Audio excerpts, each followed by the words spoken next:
로마서 12장 9절서부터 21절 말씀 오늘 아침 함께 나눕니다. 사랑에는 거짓이 없나니 악을 미워하고 선에 속하라. 형제를 사랑하여 서로 우애하고 존경하기를 서로 먼저 하며 부지런하여 게으르지 말고 열심을 품고 주를 섬기라. 소망 중에 즐거워하며 환난 중에 참으며 기도에 항상 힘쓰며 성도들의 쓸 것을 공급하며 손 대접하기를 힘쓰라. 너희를 박해하는 자를 축복하라. 축복하고 저주하지 말라. 즐거워하는 자들과 함께 즐거워하고 우는 자들과 함께 울라. 서로 마음을 같이하며 높은 데 마음을 두지 말고 도리어 낮은 데 처하며 스스로 지혜 있는 채 하지 말라. 아무에게도 악을 악으로 갚지 말고 모든 사람 앞에서 선한 일을 도모하라. 할 수 있거든 너희로서는 모든 사람과 더불어 화목하라.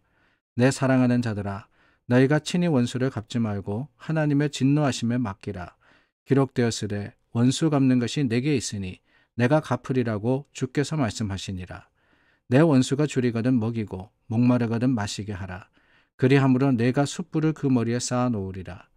악에게 지지 말고 선으로 악을 이기라. 로마서 12장부터는 바울이 로마 교인들에게 생활에 있어서 삶에 있어서 어떻게 예수 그리스도를 드러내라라는 교훈이라고 말씀을 드렸습니다. 하나님의 뜻을 분별하는 생활이 뭐냐, 하나님의 뜻을 이루어가는 삶의 모습이 뭐냐라는 것을 가르쳐 주시는 것이지요.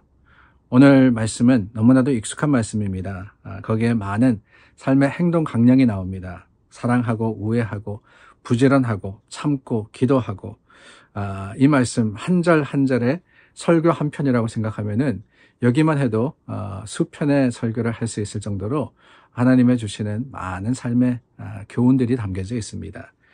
그런데 여러분, 오늘 본문에 저는 오늘 여러분들과 함께 나누고자 하는 이 메시지를 관통하는 하나의 주제가 있는데, 그게 뭐냐, 다른 게 아니라 바로 갈등에 대한 겁니다. 우리가 서로 사랑하고 서로 우애하고 다 좋은데 삶이 그렇지만은 않더라는 거예요. 살다 보면은, 함께 하다 보면은, 교회도 마찬가지입니다. 교회도 모이다 보면은 이런 오늘 바울이 교훈한 정말 참고 기도하고 서로를 위하고 이런 모습이 교회의 모습이 되어야 하지만 그렇지 못할 때가 있더라는 거죠. 싸우고 다투고 심지어는 원수가 될 때도 있습니다. 교회에서 원수된다 그러는 건 참 힘들고 어려운 일입니다. 원수라 그래가지고 정말 철천지 이건 아니지만은 여러 또 말과 행동에 인해서 상처받고 상처 주고 하다 보면은 그 교회 분위기가 참 어려워지거든요. 그런 모습이 없어야 하는데 없을 수만은 없는 게 그게 바로 공동체의 갈등이 아닌가 하는 생각이 듭니다. 바로 그런 경우, 혹시라도 미워하는 사람이 있을 경우, 오늘 원수라고까지 표현을 했지만은 정말 원수가 아니더라도 여러 가지 섭섭함과 또한 여러 가지 갈등이 있는 경우 어떻게 할 거냐, 그것을 오늘 본문은 가르쳐주고 계십니다.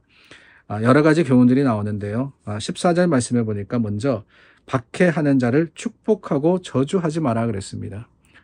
참 힘든 교훈이죠. 참 힘든 교훈입니다.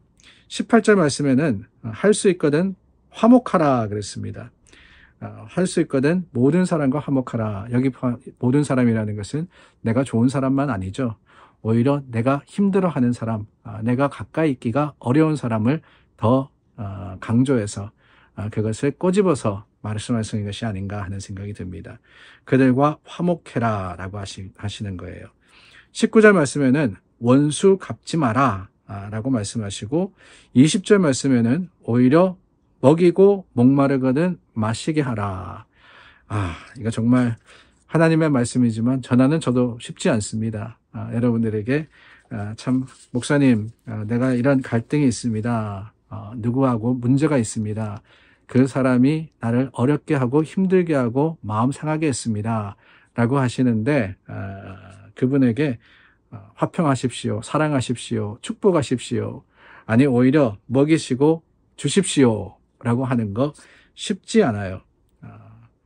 그런데 여러분, 바울이 왜 그렇게 이야기했을까? 물론 로마 교회 안에도 분명히 문제가 있었을 겁니다. 갈등도 있었고요. 심지어는 원수라는 표현을 쓸 정도로 바울이 허투루 이 원수라는 단어를 썼겠어요.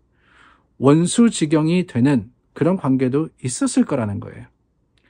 그런데 이렇게 하라라고 하신 말씀이 왜 그랬을까?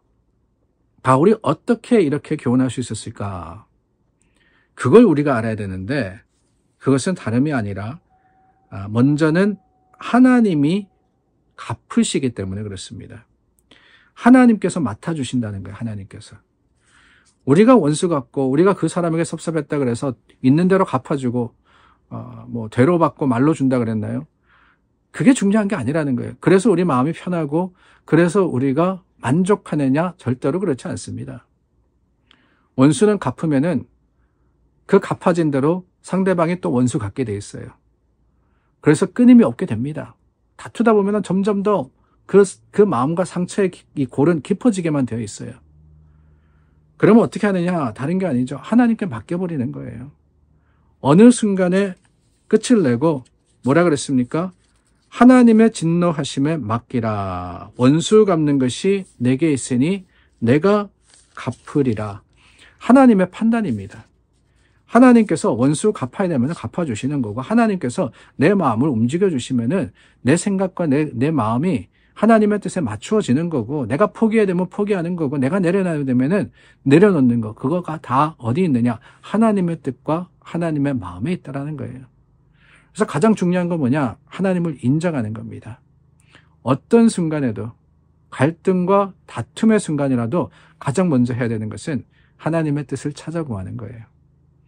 그래서 저는 그런 생각도 해봤어요. 교회가 막 다투고 또 분열될 때가 있지 않습니까? 근데 그럴 때 그 상대방이 함께 모여서 먼저 기도하고 싸우면 어떨까? 먼저 기도하고 싸우고 난 다음에 기도하면은 과연 하나님께서 그 마음에 변화를 주시지 않을까라는 엉뚱한 생각도 해봤습니다. 여러분, 가정에서도 그렇고 부모와 자녀의 관계에서도 그렇습니다. 마음 상하는 일이 있고 또한 부부싸움 그리고 그리고 자식의 싸움이 있다면은 먼저 손잡고 한번 기도해 보세요. 과연 어떻게 될까? 하나님께서 마음을 누그러뜨려 주지 않으시겠습니까? 하나님께 맡기는 게 중요합니다. 하나님께 맡기는 게 중요해요. 그럴 때 하나님께서 뭐라 그랬습니까? 20절 말씀을 보니까 오히려 이럴 때 그러함으로 내가 숯불을 그 머리에 쌓아 놓으리라 라고 했습니다. 악에게 지지 말고 선으로 악을 이기라. 이 말씀 숯불을 그 머리에 쌓아 놓으리라. 여러 가지 해석이 있습니다. 하나는 숯불을 머리에 놓는다는 것은 심판이라는 거예요. 하나님께서 심판하시기 때문에 내가 원수를 심판할 필요가 없다는 거고 또 하나는 회개라는 게 있습니다. 내가 오히려 용납하고 내가 오히려 용서할 때 상대방이 자신의 잘못을 깨닫게 된다는 거죠. 예전에 중동에 그런 습관이 있었답니다. 회개하는 사람은 이렇게 숯불을 머리에 쥐고 다녔다 그래요. 아마 그 모습을 이야기한 것이다 라고 하기도 합니다. 뿐만 아니라 이렇게 숯불을 머리에 쥐고 있으면은 얼굴이 뜨거워지겠죠. 그래서 화끈화끈하게 되기 때문에 수치스러워지겠다. 오히려 내가 원수를 갚는 게 아니라 원수를 사랑하면은 그 사람이 스스로 수치감을 느끼고 회개하게 된다라는 의미도 있다고 합니다. 어찌되었든 간에 중요한 것은 선으로 악을 이기는 겁니다. 악과 다투와 싸우면은 내가 악이 될 뿐이에요. 오히려 선으로서 하나님의 뜻을 이루고 하나님을 전하시는 여러분들이 되시기를 바랍니다. 기도하겠습니다. 참 좋으신 하나님, 오늘 말씀 가운데 하나님의 뜻을 깨달았습니다. 주님, 우리를 사랑하셨습니다. 우리가 하나님과 원수되었을 때 하나님께서 우리를 택하시고 하나님 예수 그리스도를 통해서 우리의 죄를 용서하셨습니다. 우리도 닮기를 원합니다. 우리도 삶의 그 사랑으로 행하기를 결심해 봅니다. 힘들고 어렵더라도 할 수 있도록 도와주시옵소서. 예수님 이름으로 기도드립니다. 아멘. 여러분, 오늘 중보하여 기도합니다. 그러나 그 전에 오늘 말씀 가운데 우리에게 주시는 그 사랑으로서 내 마음을 힘들게 하고 어렵게 했던 그 사람을 생각하고 용서하는 기도 드리면 어떨까요? 우리 함께 기도하겠습니다.